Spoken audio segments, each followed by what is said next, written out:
গত বছর যখন আসাদ নূর নবীজি সাল্লাল্লাহু আলাইহি ওয়াসাল্লামকে নিয়ে কটাক্ষ করেছিল, কটূক্তি করেছিল, তখন আমি একটি প্রতিবাদমূলক ভিডিও, আপনারা যেটার মধ্যে আমাকে দেখতে পাচ্ছেন alvi.tv-তে একটি প্রতিবাদমূলক ভিডিও দিয়েছিলাম। তো এই ভিডিওতে আসাদ নূরের কোন গোলামরা যেন স্ট্রাইক দিয়েছে। তো এখন আমার এই চ্যানেল alvi.tv এটা খুবই রিস্কের মধ্যে আছে। আমরা কয়েকজন মিলে এটা পরিচালনা করি।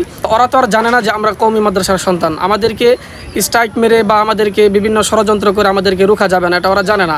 সুতরাং আপনাদের কাছে আবেদন করব, আপনারা ইসলাম প্রচারের স্বার্থে, নবীজি সাল্লাল্লাহু আলাইহি ওয়াসাল্লামের ইজ্জত রক্ষার স্বার্থে এই চ্যানেলটিকে বেশি বেশি সাবস্ক্রাইব এবং শেয়ার করে আপনারা আমাদের সাথেই থাকুন এবং ইসলামের যে কোনো ক্রান্তি লগ্নে আমাদেরকে পাশেই পাবেন ইনশাআল্লাহ। ইসলামের সৈনিক হিসেবে সারা জীবন নিজেকে বিলিয়ে দিয়ে যাব ইনশাআল্লাহ। তো আমাদের এই alvi.tv-কে ওরা কখন গায়েব করে ফেলে বা কখন এটাকে ওরা নষ্ট করে ফেলে এটা আমাদের জানা নাই। তো আপনারা আমাদের এই প্রতিবাদমূলক ভিডিওগুলো দেখার জন্য এবং নবীজি সাল্লাল্লাহু আলাইহি ওয়াসাল্লামের পক্ষে আমাদের এই প্রতিবাদগুলো দেখার জন্য আমাদের আরেকটি নতুন চ্যানেল রয়েছে, সেটার লিঙ্ক আমরা ডিসক্রিপশন বক্সে দিয়ে দিচ্ছি। তো আপনারা গিয়ে সেটাকে সাবস্ক্রাইব করেন এবং আমাদের সাথেই থাকুন।